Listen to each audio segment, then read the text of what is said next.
Hello students, in today's class we're going to be working on the extreme values of a function. So let's get started. First of all, find all the x values where f prime of x is 0. So for starters, when we do that we're going to take the first derivative, and when we do that we get f prime of x is equal to 4x cubed plus 12x squared minus 16x minus 48. So when we do that, we're going to be able to find that first derivative. And because it wants to know when it's equal to 0, we're going to set that entire thing equal to 0. Next thing we're going to want to do is find out what the roots are. So we're going to go ahead and factor that out. And using factoring by grouping, we get 4x squared times quantity x plus 3 minus 16 times the quantity x plus 3 equals 0.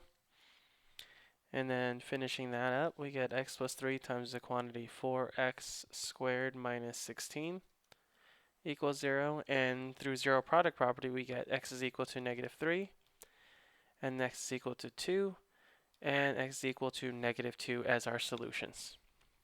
Now this is going to be very handy for the stuff that we're doing today. So again, we're going over the extreme values of a function. Now, so let's go over a couple important definitions here. Now, when we look at the absolute extrema, this is looking at it from a more global. This is all of the values. So the way we look at that is that we let f be a function with domain D. So consider any function. So let's just say negative x squared. Okay, that's an upside down parabola.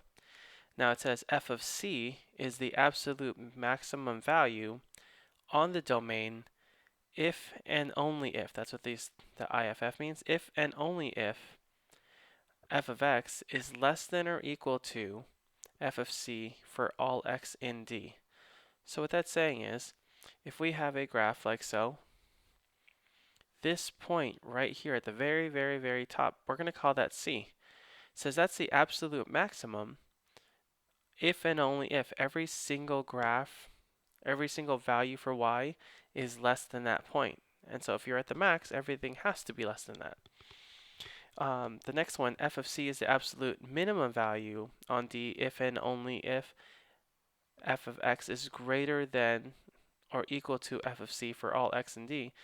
That's the exact opposite. So if we're taking a look at that same function, or let's look at a parabola, this is going to be our max, or our min right here. Endpoints can only be, and then notice endpoints can only be included in closed interval domains. And we'll look at that more in this video. So the important theorem to remember is the extreme value theorem. It says that if f is continuous on a closed interval AB, then f has both a maximum value and a minimum value on the interval. So what that's saying is that if we have some function, and let's say we put it within some domain, then that's going to have a max value and a minimum value, which has to make sense. If we're looking at a graph, there's going to be a number that's higher and there's going to be a number that's the lowest. So we looked at absolute extrema. Now we're going to look at local extrema or relative extrema. The relative is the important part. It means we're looking at the values within a certain domain, within a certain set of values. So it says let C be an interior point of the domain of f. F of c is a local maximum value at C if and only if f of x is less than or equal to f of c. So let's go back to our initial example.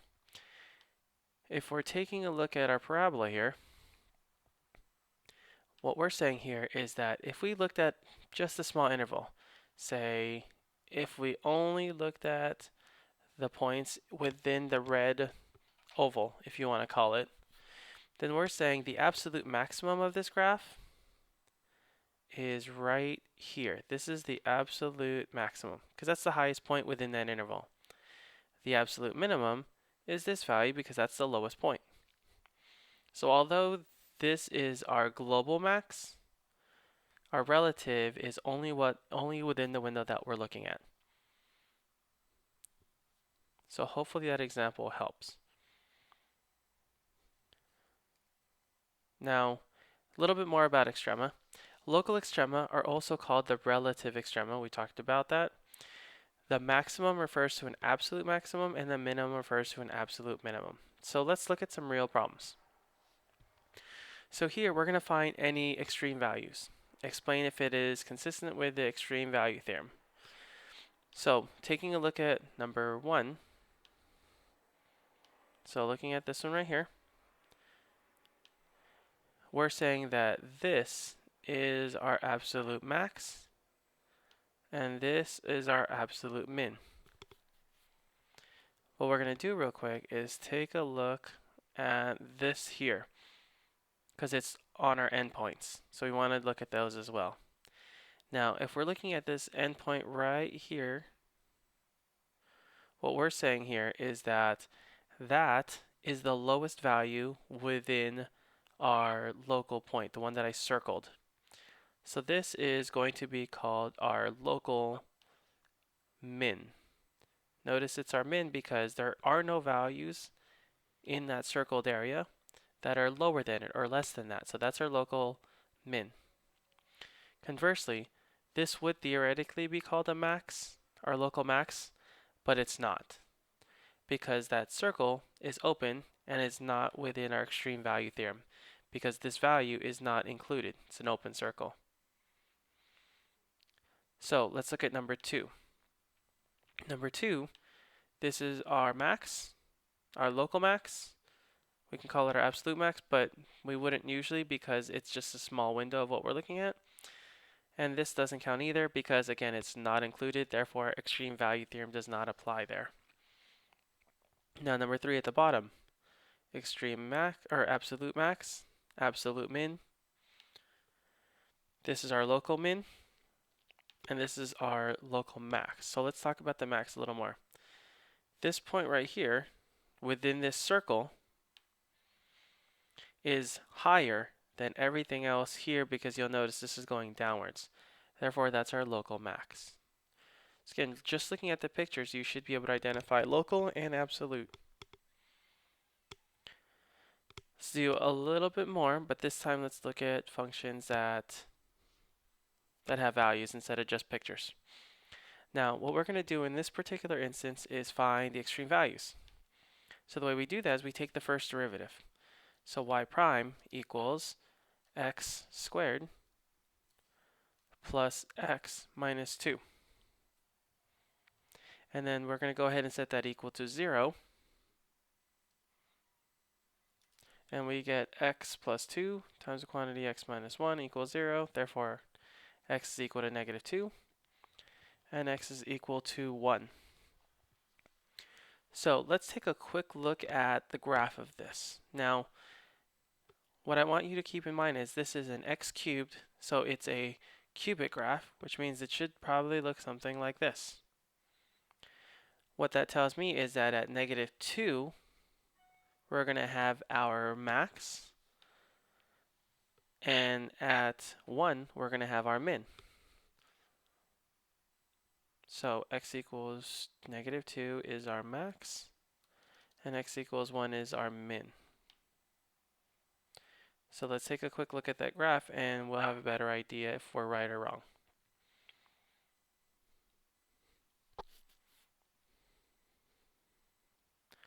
So here's the graph, and you'll notice here at negative 2, we've reached that max, and at 1, we've reached our min. So those are our local ones, and because our domain has all real numbers, we don't have an absolute max or min here because this continues to go up and continues to go down. So I hope looking at this image helps. Let's go back to the next problem. So y equals the square root of 3 plus 2x minus x squared. If you take the derivative of that, you get the following items. Now, here's what's important to look at. When we find the derivative, we always want to solve it equal to 0. Now, you'll notice here, when we try to set this part equal to 0, because we took the derivative, if we set that equal to 0, we're going to need to take this entire bottom part and multiply it to both sides so we can get this x by itself. But when we do that, the square root of 3 minus x times the quantity 1 plus x equals 0, when we multiply that to both sides, you're really just left with x equals 1. And so when we solve for that, this is called a critical point. And we'll talk about what that means on the next slide. We'll go back to that. The next thing is we have to figure out the denominator because we want to make sure it's defined. Now what happens here is when we take a look at the denominator, we can find out that when x is equal to 3 and when x is equal to negative 1, if we substituted that into the denominator of the derivative, we find that it doesn't exist. So let's go and look at the picture and figure out what that actually means.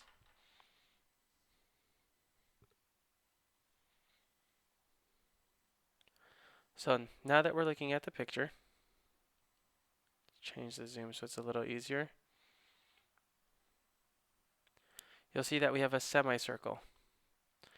Now, if you take a look at x equals 1, that actually gives us our max. So our max is going to be at x equals 1 because that's when we solved it for 0. But when we try to figure out when the graph would be undefined, that's going to be the points that we solved below. That's the negative 1 and x equals 3. So it's important to keep that in mind.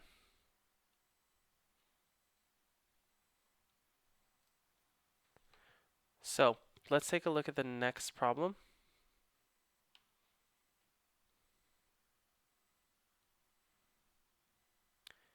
Now what we have is another example. It says find all x values where f prime of x is equal to 0 or f of x fails to exist. So when we take this derivative, and I'm going to speed this up a little bit and give you the derivative already, we find out that the derivative is 2 minus x all divided by the square root of 5 plus 4x minus x squared.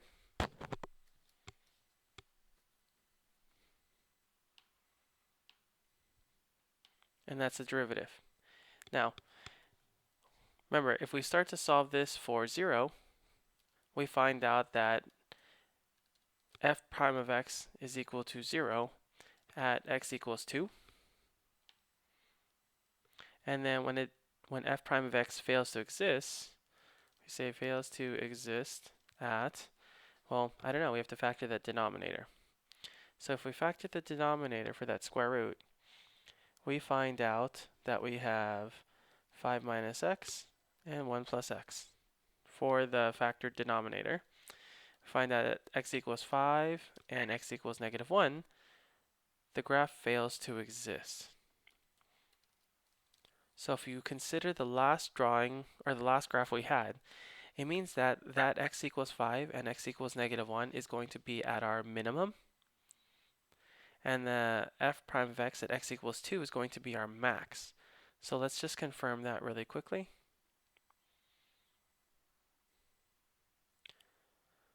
So if you take a look at our graph at negative 1, which you see me clicking on the bottom left, negative 1, that's our min, 5, that's our min, and at x equals 2, that's our max. So let's look at the next problem.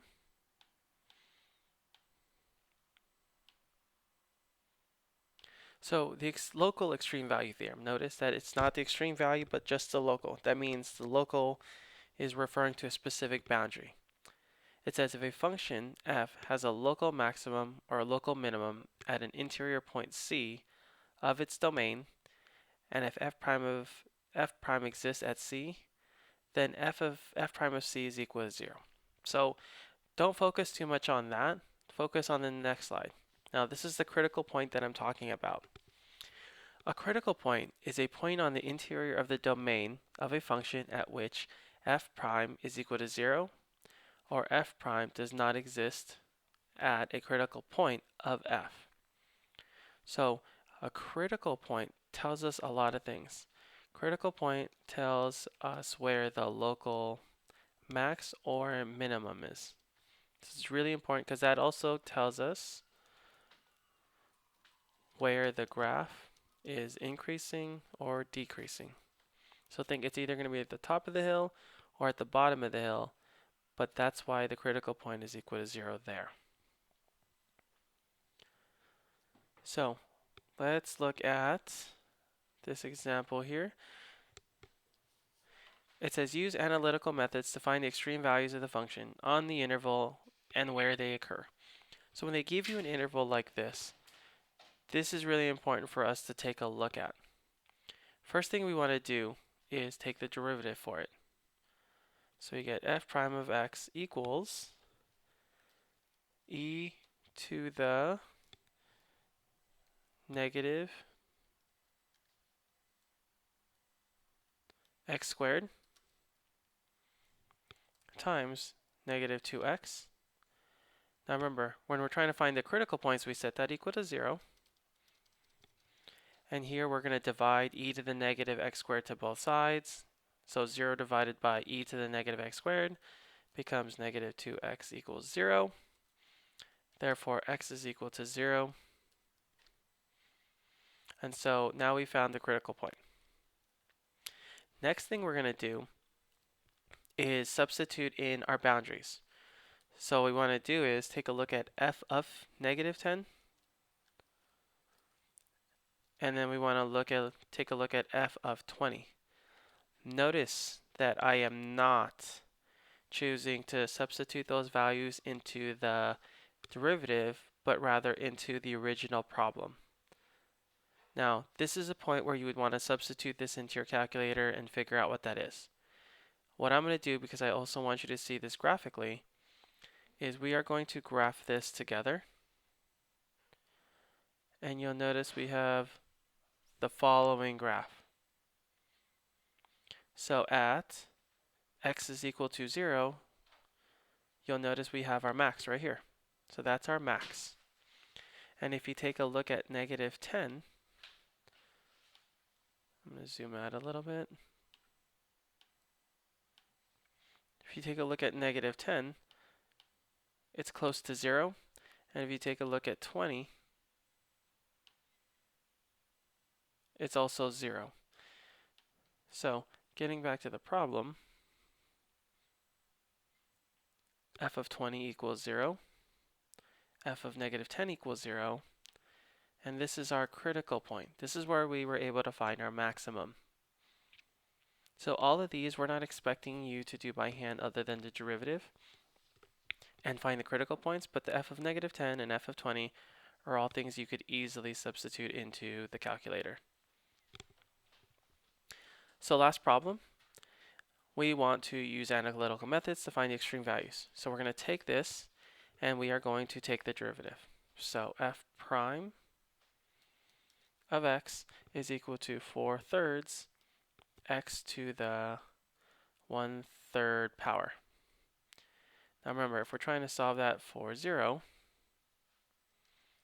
we're eventually going to get x is equal to 0 because you divide 4/3 to both sides and then you cube root it, it's still 0. Now we're going to try and figure out what f of negative 2 is, and we're going to try and figure out what f of 3 is. So going back to our problems, this is what our graph looks like. Now take a look at the following things. When we are at 0, because our critical point's there, we found our minimum value. And then if we take a look at negative 2, because that's our boundary, it's about 2.5 or 2.537. If we take a look at our 3, it turns out to be 4.327. So this one turns out to be 4.327. And this one was, I believe we said 3.5.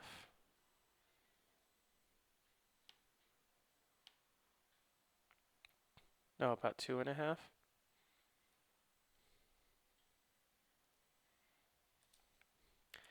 Now, if we take a look at the graph, however, the x equals 0 was our critical point, so we were good there.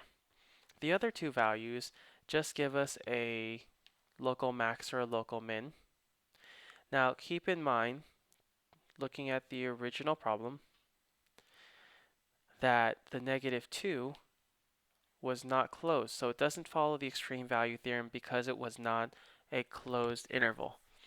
So we were able to find our min. Our min was at x equals 0, and then our local max would be this one, the f of 3, not f of -2 because it was an open interval. So I hope that helps. We'll have lots of time to practice in class, but that's all for now. I'll see you guys next time.